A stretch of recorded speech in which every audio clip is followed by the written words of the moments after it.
So for most people, for someone to win, someone has to what? Lose. Absolutely, 100%. It just comes out of our mouth. Didn't even take half a second for it just to fly out. This is part of our automatic programming. This is part of the programming that exists inside of us that has us be oppositional.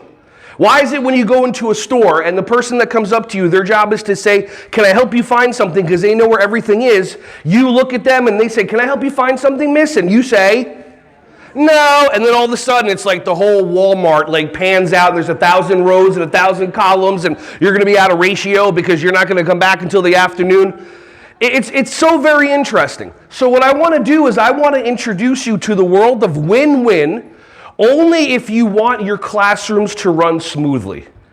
I'm going to introduce you to win-win only if you want your classrooms to run smoothly. And it's a choice. Finish this sentence. You get what you get. Did it take a long time for you to say it, or did it fly right out?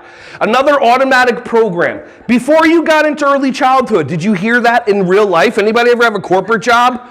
I'd like a raise. You get what you get and you don't get upset. So why would we say that to a child? Is there any benefit to the child? None. It's the benefit to us. So we're choosing win-lose.